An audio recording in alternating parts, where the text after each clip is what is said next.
Hello friends, welcome back to UGC plugin in the literature series. आज की video में हम समझेंगे कि अगर हमें एलिजाबेथन एज को कवर करना है तो हमें कौन कौन से ऑथर्स को पढ़ना चाहिए एंड उन ऑथर्स के कौन कौन से वर्क्स को पढ़ना बहुत जरूरी है। कुछ जो वर्क्स हैं वो हम सरफेस लेवल पर प्रिपेयर करके जाते हैं एंड कुछ जो वर्क्स हैं उनको डीप में हमें पढ़ना होता है। गाइज, ये वीडियो हर उस स्टूडेंट के लिए है जो इंग्लिश लिटरेचर से जुड़े किसी भी कॉम्पिटिटिव एग्जाम की प्रिपरेशन कर रहा है या कर रही है, चाहे वो यूजीसी नेट हो या सेट का पेपर हो या वो किसी भी स्टेट के असिस्टेंट प्रोफेसर की तैयारी कर रहे हो। इसके अलावा DSSB या किसी भी स्टेट का TGT, PGT या फिर KVS या NVS, तो कोई भी एग्जाम जिसमें आपका इंग्लिश लिटरेचर जुड़ा हुआ है वहां आपको इस वीडियो से काफी हेल्प मिल सकती है, क्योंकि ब्रिटिश लिटरेचर का एक मेजर पार्ट है जो इंडिया के मैक्सिमम एग्जाम्स में जिससे क्वेश्चन पूछे जाते हैं। सारे कॉम्पिटिटिव एग्जाम्स में हम कह सकते हैं जहां लिटरेचर एक पार्ट है इंडिया में, वहां पर ब्रिटिश लिटरेचर से आपको क्वेश्चंस मिलते ही हैं एंड एलिजाबेथन एज एक मेजर पार्ट है। मैंने ऑलरेडी इससे पहली तीन एजेस के ऊपर Anglo Saxon age, Anglo Norman age and age of Chaucer के ऊपर डिटेल्ड वीडियो यूट्यूब पर डाला हुआ है। अगर आप एक सीरीज में हिस्ट्री ऑफ इंग्लिश लिटरेचर की तैयारी कर रहे हैं या पढ़ रहे हैं या अपना बैकग्राउंड या बेस बना रहे हैं तो उन वीडियोस को भी जाके आप देख सकते हैं। आज हम एलिजाबेथन एज को समझेंगे कि एलिजाबेथन एज क्या है, उसके कौन कौन से ऑथर्स इंपॉर्टेंट है जो किसी भी कॉम्पिटिटिव एग्जाम में पूछे जाते हैं। ठीक है, क्वीन एलिजाबेथ जो है वो इस एज की महारानी थी, इस टाइम पर ब्रिटेन की रानी थी। 1558 में वो रानी बनी थी इंग्लैंड की एंड 1603 में उनकी डेथ हो गई थी। मोटा मोटा हम 1550 से 1600 के पीरियड को हम कह सकते हैं कि ये एक एलिजाबेथन एज है, या 1603 में भी कुछ बुक्स में आपको मिल जाएगा। ये एक रफ जो है डिटेलिंग होती है, इसमें कुछ भी ऐसा फिक्स नहीं होता। इस एज को इंग्लैंड की गोल्डन एज भी हम कह सकते हैं, क्योंकि इंग्लैंड में हर तरफ हर सेक्शन में समृद्धि हो रही थी, ग्रोथ हो रही थी, चाहे वो इकोनॉमिकल सेक्शन है, चाहे पॉलिटिकल सेक्शन है, चाहे रिलीजियस पीस की बात करें तो इस टाइम में सबसे ज्यादा टॉलरेंस थी। शी इज द क्वीन जिसने सबसे ज्यादा टॉलरेंट बिहेवियर दिखाया, कोई रिलीजन के नाम पे ज्यादा लड़ाइयां नहीं हुई। और लिटरेचर की बात करें तो सबसे अच्छी क्वालिटी का लिटरेचर इस एज का माना जाता है। ये कह सकते हैं कि ये एज हर तरह से एक गोल्डन पीरियड थी जिसमें इंग्लैंड ने कहीं पे भी पीछे नहीं देखा, हर तरफ वो आगे ही देख रहा था। तो इंग्लैंड का सबसे बेस्ट पीरियड है, उसका श्रेय उस टाइम की महारानी, उस टाइम की रानी को जाता है, क्वीन एलिजाबेथ, जो एक सूझवान समझदार लेडी थी जिसकी वजह से हर सेक्शन में ग्रोथ हो रही थी। हम इस एज को एग्जाम पॉइंट ऑफ व्यू से समझने के लिए इसको 3 सेक्शन में डिवाइड करेंगे। फर्स्ट सेक्शन हमारा रहेगा पोइट्री, सेकंड रहेगा ड्रामा एंड थर्ड रहेगा एसेइस्ट। नॉवेल्स इस एज में अभी तक शुरू नहीं हुए थे, नॉवेल्स बहुत बाद में जाके जब प्रोज पॉपुलर हुआ तब लिखे जाने लगे, जब ड्रामा को बैन कर दिया गया था। ये एज जो है वो फेमस है अपने ड्रामास के लिए, क्योंकि बहुत सारे ड्रामाटिस्ट्स इसमें ड्रामास लिख रहे थे एंड ड्रामा काफी पीक पे था। इसके बाद बल्कि जो है ड्रामा का काफी डाउनफॉल आया, फिर दोबारा से ड्रामा ने अपने आप को अपलिफ्ट किया। इंग्लैंड की हम बात कर रहे हैं।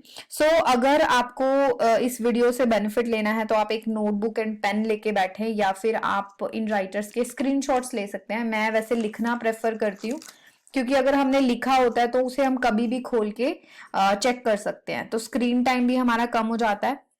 तो आप एक पेन पेपर लेके बैठे, या आपकी जिस भी बुक से आप तैयारी कर रहे हैं या जिस भी नोटबुक के साथ आप अपने नोट्स बनाते हैं, वहां पे इन राइटर्स के नेम्स एंड उनके बुक्स के नेम, उनके वर्क के नेम आप लिख सकते हैं। मैं आपको दोनों चीजें बताऊंगी कि मेजर ऑथर्स कौन से हैं, माइनर ऑथर्स कौन से हैं और उनके कौन कौन से वर्क्स हमें पढ़ के जाना है। इतनी detail video I don't think किसी ने यूट्यूब पर डाली होगी, तो आप इसका बेनिफिट ले सकते हैं। मेजर पोइट्स की हम बात करते हैं, सबसे पहले सेक्शन की हम बात करते हैं पोइट्री की। सो ये दो जो हैं वो मेजर पोइट्स हैं, Edmund Spenser and Philip Sidney. इसके अलावा शेक्सपियर को भी हम काउंट करते हैं वैसे तो मेजर पोइट्स में, बट क्योंकि शेक्सपियर को हम ड्रामेटिस्ट में डिटेल में पढ़ेंगे तो हम पोइट्स में इन दो पोइट्स की बात करते हैं, Edmund Spenser and Philip Sidney. ये दोनों मेजर पोइट्स हैं जिनके वर्क्स को हमें थोड़ा सा डिटेल में देखना है। सो एडमंड स्पेंसर का आपको fairy queen, the fairy queen, इसकी डिटेल्स आपको देखनी है। उसके अलावा शेफर्ड्स कैलेंडर इनका वर्क है जिसमें से क्वेश्चन आपको कॉम्पिटिटिव एग्जाम्स में मिल जाते हैं। एमोरेटी भी आपको पता होना चाहिए, इसे हमें डिटेल में नहीं करना है, बट सरफेस लेवल पे हमें इसकी सारी इंपॉर्टेंट जो इंफॉर्मेशन है वो इकट्ठी करनी है। एपिथैलेमियन की भी basic details, opening lines and वो किसको डेडिकेटेड है, वो किसके बारे में है, ये सारी चीजें आपको प्रिपेयर करनी है। इन सारे वर्क्स को हमें बहुत ज्यादा डिटेल में नहीं करना है, सरफेस लेवल पे पढ़ना है। सारी बेसिक जो डिटेल्स है इन वर्क से रिलेटेड वो आपको इकट्ठी करनी है। इसके अलावा एडमंड स्पेंसर का क्या राइटिंग स्टाइल था, किस पैटर्न से वो लिखते थे, किन किन ईयर्स में ये सारे वर्क्स लिखे गए थे, एंड अगर कोई टर्म इस पूरे सेक्शन में उन्होंने कोई नई टर्म इंट्रोड्यूस की है या कोई भी इंपॉर्टेंट डिटेल्स या वर्क्स किसी को डेडिकेट किए हैं या कहीं से इंस्पिरेशन लेके लिखे हैं, जैसे उन्होंने फिलिप सिडनी उनके फ्रेंड थे उनको अपने वर्क्स डेडिकेट किए हैं, उनकी वाइफ से रिलेट करके कुछ वर्क्स हैं, तो ये सारी डिटेल्स आपको एडमंड स्पेंसर के बारे में किसी भी कॉम्पिटिटिव एग्जाम की प्रिपरेशन करते हुए पता होने चाहिए। दूसरा जो हमारे ऑथर हैं वो है फिलिप सिडनी। फिलिप सिडनी के यहाँ पर मैंने 3 वर्क्स मेंशन किए हैं। सो फिलिप सिडनी की आपको थोड़ी बहुत बायोग्राफी भी पता होनी चाहिए। इसके अलावा इनकी लव लाइफ बहुत इंपॉर्टेंट है जिससे इंस्पायर होकर इन्होंने सोनेट्स लिखे थे जो कि स्टॉफिल एंड स्टेला है। स्टॉफिल एंड स्टेला एक सोनेट कलेक्शन है, हम ये कह सकते हैं, तो जिसमें बहुत सारे सोनेट्स हैं, उसमें से कुछ कुछ इंपॉर्टेंट सोनेट्स हैं। अगर आप चाहते हैं मैं डिटेल में भी एक वीडियो बना दूंगी, बट स्टॉफिल एंड स्टेला का बेसिक आपको पता होना चाहिए, कितने सोनेट्स हैं, कौन से स्टाइल में लिखे गए हैं। जैसे पेट्रार्कन स्टाइल के सोनेट्स इन्होंने स्टॉफिल एंड स्टेला में लिखे हैं। इस तरह की बेसिक डिटेल्स आपको पता होनी चाहिए। आर्केडिया की आपको पूरी समरी पढ़ के जानी है, दोनों पार्ट्स, इसका अदर नेम क्या है, ये सारी डिटेल्स आपको पता होनी चाहिए। एन अपॉलॉजी फॉर पोइट्री इनका क्रिटिसिज्म का वर्क है, इसकी भी डिटेल्स आपको पता होनी चाहिए क्योंकि क्रिटिसिज्म फिलिप सिडनी से ही शुरू होता है। अगर हम इंग्लैंड की बात करें तो इंग्लैंड में जब हम इंग्लैंड का क्रिटिसिज्म वाला सेक्शन पढ़ते हैं तो सबसे पहले हम फिलिप सिडनी का एन अपॉलॉजी फॉर पोइट्री पढ़ते हैं, तो इसको भी आपको डिटेल में पढ़ना है। सो ये 2 पोइट्स हैं जिनको आपको डिटेल में देखना है। इसके अलावा जो माइनर पोइट्स हैं वो थॉमस सैकविल एंड माइकल ड्रेटन है, इनके नाम आपको पता होने चाहिए, इनके वर्क्स को हमें डिटेल में नहीं पढ़ना है।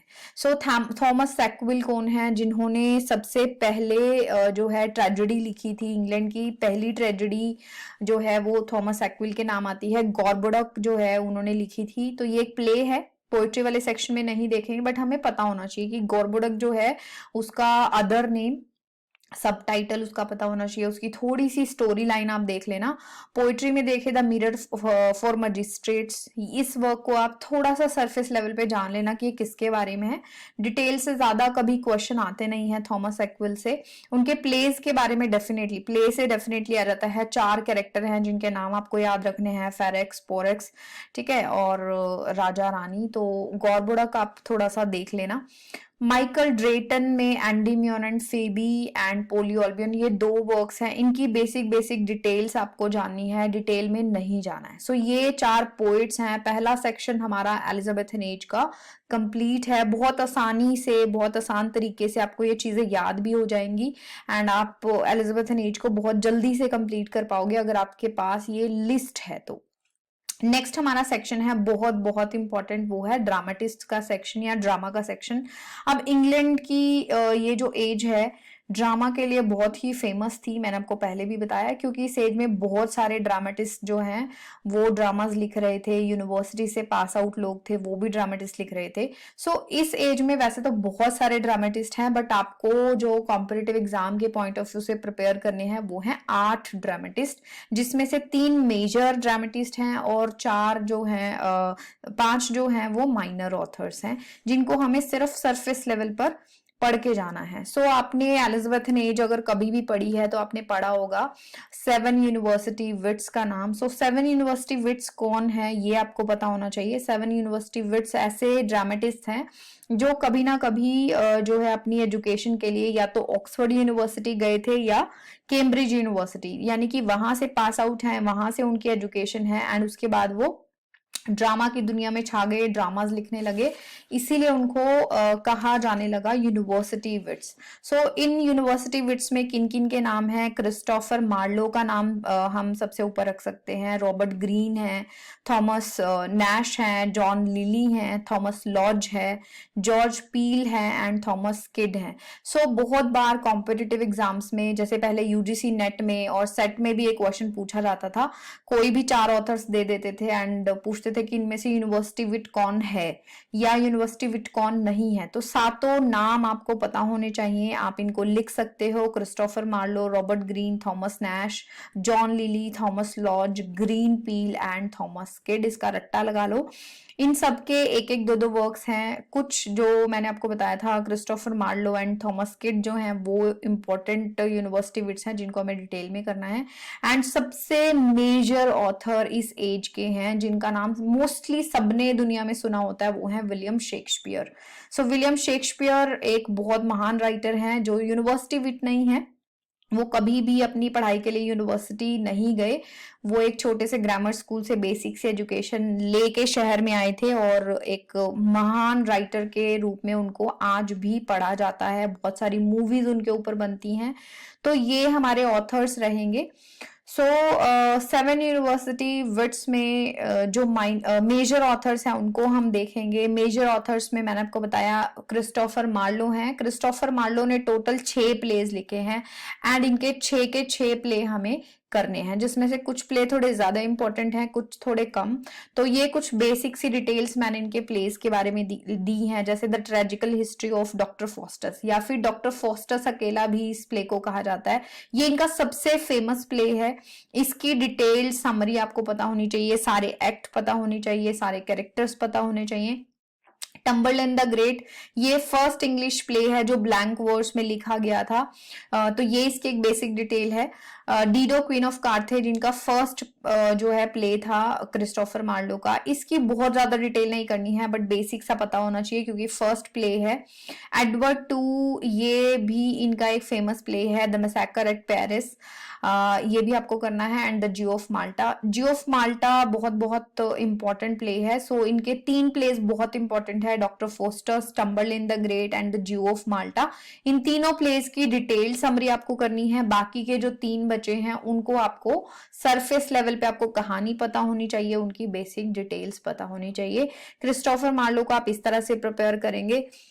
उसके अलावा जो है रॉबर्ट ग्रीन का हमें ये 3 वर्क्स हैं, Orlando Furioso, Friar Bacon and Friar Bungay, sorry 2 play हैं, इनकी बेसिक सी डिटेल्स आपको देखनी है। थॉमस नैश की भी हमें summers last will and testament, सिर्फ ये प्ले आप देख लेना।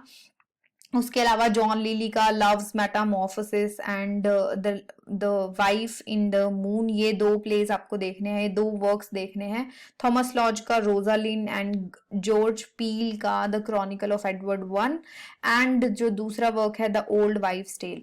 सो ये माइनर ऑथर्स हो गए। माइनर ऑथर्स यूनिवर्सिटी विट्स में ये 5 जो है माइनर ऑथर्स हैं जिनके एक एक 2 वर्क्स एंड थोड़ी थोड़ी डिटेल्स आपको करनी है। मैं लास्ट में आपको बताऊंगी कि इनको आप कहाँ से प्रिपेयर कर सकते हो। वैसे तो मैंने अपनी बहुत सारी वीडियोस में आपको बहुत सारे सोर्सेज दिए हुए हैं कि आप कहाँ से प्रिपेयर कर सकते हैं। सेकंड जो मेजर ऑथर हैं, मेजर ड्रामेटिस्ट हैं, वो है थॉमस किड। थॉमस किड का एक ही प्ले आपको डिटेल में करना है जो है स्पेनिश ट्रेजेडी, बहुत बहुत फेमस ट्रेजेडी है एंड स्पेनिश ऑथर से ही इंस्पायर्ड है, इसीलिए स्पेनिश ट्रेजेडी इन्होंने इसका नाम रख दिया था। तो इसकी डिटेल, इसके सारे कैरेक्टर्स, इसकी थीम, सब कुछ आपको पता होना चाहिए। उसके अलावा थॉमस किड का थोड़ा सा उनके वर्क्स और भी जो हैं, सिर्फ नेम्स देख लेना, जनरली क्वेश्चन आता नहीं है बट यू नेवर नो, आजकल कंपटीशन बहुत बढ़ गया है कॉम्पिटिटिव एग्जाम्स में, तो हो सकता है कि वो मेजर ऑथर से कुछ भी माइनर चीज भी पूछ लेते हैं। तो एक बार इनके वर्क्स की थोड़ी थोड़ी नेम्स आप चेक कर लेना, स्पेनिश ट्रेजेडी के बारे में सब कुछ पढ़ के जाना। फिर आते हैं हमारे विलियम शेक्सपियर। विलियम शेक्सपियर का आपको सब कुछ करना है। सब कुछ मतलब शेक्सपियर ने 37 प्लेज लिखे हैं, जिसमें से हम रेकमेंड करते हैं 28-29 प्लेज आपको डेफिनेटली करने हैं। 7 से 8 प्लेज आप छोड़ सकते हो। सो इन्होंने हिस्ट्री प्लेज लिखे हैं, कॉमेडीज लिखी हैं, ट्रेजेडीज लिखी हैं, ट्रेजी कॉमेडीज लिखी हैं। तो इस तरह से आप डिवाइड करके शेक्सपियर के सारे प्लेज पढ़ सकते हैं। मैं आपको और भी टिप्स एंड ट्रिक्स देती हूँ अभी। 154 सॉनेट्स जो हैं विलियम शेक्सपियर ने लिखे हैं, जिसमें से कुछ कुछ सॉनेट्स जो हैं वो इंपॉर्टेंट है। सारे सॉनेट्स नहीं करने हैं, कुल 4 से 5 सॉनेट्स हैं जिनके बारे में आपको डिटेलिंग देखनी है। इसके अलावा आपको इनकी लॉन्ग पोएम्स कवर करनी है। सो विलियम शेक्सपियर के बायोग्राफी आप देख के जाना, उनके क्रिटिकल कमेंट्स आपको पढ़ने हैं। किसी ने भी शेक्सपियर के ऊपर कमेंटिंग की है आज तक भी, सारे आपको देखने हैं। सोर्सेज, कहाँ से उन्होंने अपने प्लेज की कहानियां ली हैं, कहाँ से वो इंस्पायर होके लिखते थे, वो हर प्ले के साथ अलग है, वो आपको पता होना चाहिए। उन्होंने अपने वर्क्स को किनको डेडिकेट किया है, उनके सोनेट्स, उनकी लॉन्ग पोएम्स या उनके प्लेज को अगर उन्होंने डेडिकेट किया है तो वो आपको पता होना चाहिए। अब ये सारी चीजें हम प्रिपेयर कैसे करेंगे, तो शेक्सपियर के ऊपर मैंने एक सेपरेट वीडियो बनाई है जिसका लिंक आपको डिस्क्रिप्शन में मिल जाएगा, जहां उनकी सारी इंपॉर्टेंट डिटेल्स को मैंने एक वीडियो में डालने की कोशिश की है। शेक्सपियर को प्रिपेयर करने का आसान तरीका है, सबसे आसान तरीका है कि उनके, सपोज आपने 28 प्लेज की लिस्ट बना ली, तो डेली एक प्ले की समरी आप पढ़ो, जिससे क्या होगा कि कहानियां मिंगल नहीं होंगी। एंड एक प्ले डेली पढ़ने में 5 से 10 मिनट लगेंगे आपको। एंड इस तरह से शेक्सपियर को आप एक महीने में 5-10 मिनट दे के अच्छे से प्रिपेयर कर लोगे। मेजर ऑथर है, बहुत सारे कॉम्पिटिटिव एग्जाम में तो मैक्सिमम क्वेश्चंस जो हैं विलियम शेक्सपियर से पूछे जाते हैं, तो इसलिए हमें इन्हें ढील नहीं छोड़नी है। एक इंपॉर्टेंट ऑथर है तो उसको याद करने का तरीका मैंने आपको बता दिया, सोर्स मैंने आपको बता दिया। मेरी वीडियो में ऑलरेडी सारे क्रिटिकल कॉमेंट शेक्सपियर के ऊपर, उनके सोर्स का क्या है, उनकी बायोग्राफी क्या है, ये सारी डिटेल्स मैंने उस वीडियो में डाली हुई हैं। तो वो वीडियो जरूर देखना जब भी आप शेक्सपियर को प्रिपेयर करो। उसका लिंक आप सेव करके रख सकते हो या अपनी लाइक्ड वीडियोस में उसको रख सकते हो। तो विलियम शेक्सपियर इस तरह से आपका बहुत आसान हो जाएगा। तो यहाँ पे हमारा ड्रामा वाला सेक्शन भी कंप्लीट होता है, जिसमें आपके 3 मेजर ड्रामाटिस्ट एंड बाकी के 5 जो माइनर ऑथर्स हैं उनकी डिटेल्स मैंने आपको दे दी। लास्ट हमारा सेक्शन है, वो भी इंपॉर्टेंट है एलिजाबेथन एज में ड्रामा की तरह ही, जो है एसेज का। सो एसेइस्ट बहुत सारे थे इस एज में, बट हमें एक ही मेजर एसेइस्ट को प्रिपेयर करना है, जो है फ्रांसिस बेकन। फ्रांसिस बेकन की काफी सारी चीजें हैं जो हमें प्रिपेयर करनी है। उसके अलावा जितने भी एसेइस्ट हैं उनके सिर्फ हमें एक एक दो दो वर्क्स के नाम पता होने चाहिए, या बेसिक सी डिटेल। सो फ्रांसिस बेकन के एसेज आपको प्रिपेयर करने हैं। अब उन्होंने 58 के अराउंड एसेज लिखे हैं, सारे आप नहीं प्रिपेयर कर सकते, बट कुछ कुछ इंपॉर्टेंट एसेज हैं, जैसे of marriage, of education, of friendship. So वो आपको प्रिपेयर करना है। इन्होंने 3 एडिशन में अपने एसेज को पब्लिश किया था, तीनों एडिशंस की डेट्स एंड किस एडिशन में कितने एसेज थे वो चीजें आपको पता होनी चाहिए, कौन से ईयर में उनका कौन सा एडिशन पब्लिश हुआ। क्योंकि फ्रांसिस बेकन से देखा गया है कॉम्पिटिटिव एग्जाम में एसेज से इस तरह के ही क्वेश्चन आते हैं। दूसरा, एफोरिस्टिक स्टाइल में फ्रांसिस बेकन लिखते थे, यानी कि जैसे हम ये कह सकते हैं कि जब हम अपनी डेली रूटीन में कुछ कहावतें बोलते हैं, उस सेंस में वो लिखते थे। तो इनके स्टाइल के ऊपर थोड़ा सा आपको देख के जाना है कि किस तरह का स्टाइल था। उसके अलावा 3 वर्क्स और हैं, इंस्टोरेशियो मैग्ना, ये द ग्रेट इंस्टोरेशन के, मतलब ये अदर लैंग्वेजेस में है बट इंग्लिश में इसको द ग्रेट इंस्टोरेशन कहते हैं। इसकी थोड़ी सी डिटेल आप देख लेना। नोवम ऑर्गेनम, ये किसके बारे में है, क्योंकि ये एक साइंटिस्ट भी थे, मतलब साइंस के ऊपर रिसर्च करते थे, तो इनके वर्क्स में इस तरह की चीज भी मिलेगी। और सबसे इंपॉर्टेंट एसेज के बाद जो वर्क फ्रांसिस बेकन का आता है वो है द एडवांसमेंट ऑफ लर्निंग। इसको आपको डिटेल में थोड़ा सा देखना है, कैसे शुरू होता है, किस तरह की कहानी है, कौन कौन से कैरेक्टर्स हैं और क्या इसकी मेन थीम है। तो फ्रांसिस बेकन के ये 4 वर्क्स आप देख लेना, आपके एसेज कवर हो जाएंगे।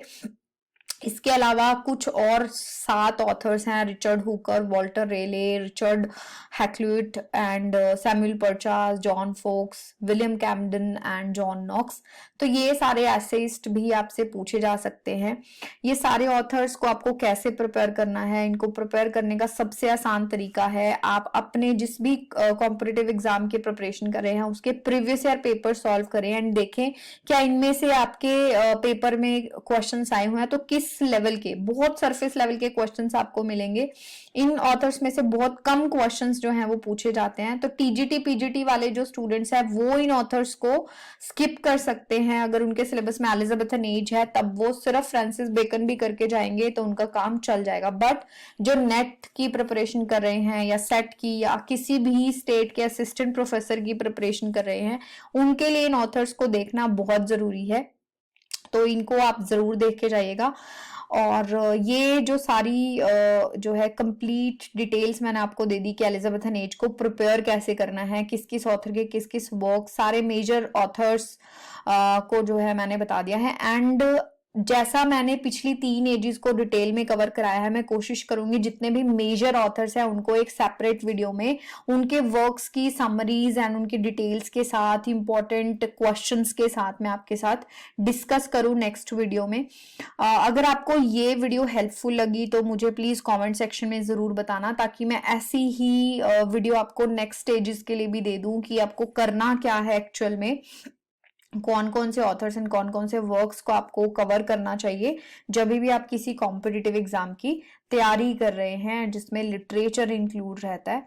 तो कमेंट जरूर करना। Thank you so much for watching, फिर मिलेंगे नेक्स्ट वीडियो में। Till then bye bye, thank you so much.